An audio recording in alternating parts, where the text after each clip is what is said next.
Alright, listen up, Academy voters. When it comes to next year when you cast your votes for Best Actor, remember these three initials right here, JGL.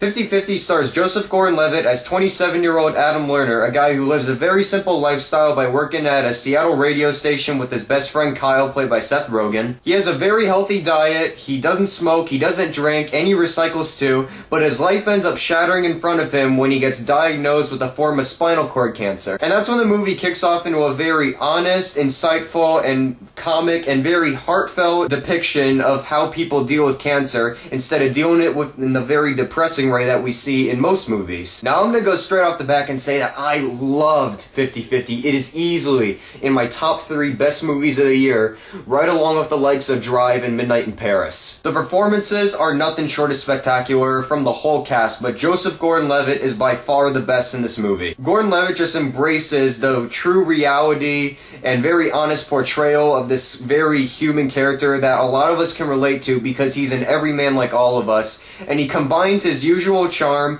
with very great heartfelt moments in this film where he just perfectly balances the comic delivery and interplay between him and Seth Rogen, along with the very heartfelt moments that I said before, which he just delivers his best performance of his career. I really like Seth Rogen, and in this movie it's probably my favorite performance of his. Not only is he very funny as usual, playing his usual Seth Rogen type character, but as the movie goes on we get to explore this side that we never really saw of his character before.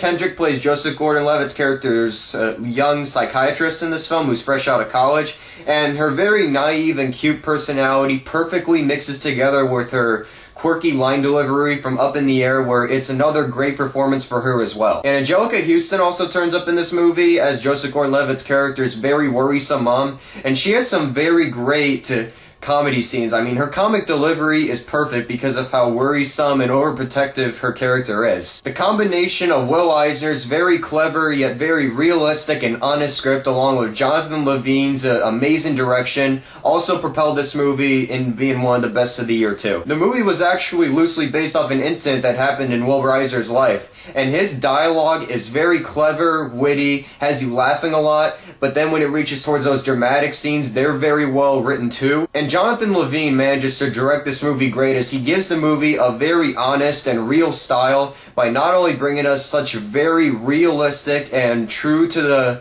bone characters, and also giving us a very realistic and interesting and also different, insightful portrayal of how people deal with cancer, in which you shouldn't really be all depressed about it while the character does go through that in the film. It also manages to show you gotta always enjoy the little things while you are diagnosed with it. Just because you're diagnosed with it, it doesn't mean that it's the end. You always gotta go out there and embrace everything that you can. Enjoy every little moment of life. I'll admit, I laughed a lot. I almost cried, which I was almost ashamed because I thought I would next to my best friend. But then again, he cried in Toy Story 3, so we would have been even on that then. I really, really enjoyed 50/50. It is one of the best movies of the year so far. Definitely check it out when it releases in theaters in late September. I'm gonna give 50/50 a 5-star rating. I really, really loved this movie. Definitely one of the best dramedies I've seen this year. And I also managed to notice that they played off the title 50/50 a lot, because the first 50% of this movie is mostly a dark comedy, and then the second 50% of this movie is then a very heartfelt drama that will have you want your tissue box ready to go. And then also, 50% of this movie is a comedy, 50% is a drama. Put those together, dramedy, get it, 50/50, yeah, I'm gonna stop now. So I hope you enjoyed my review of 50/50. If you like this video, subscribe to my channel where you can check out more of my reviews. In the meantime, I'm Tyler from Cali Critic Reviews, and I'll see you guys later.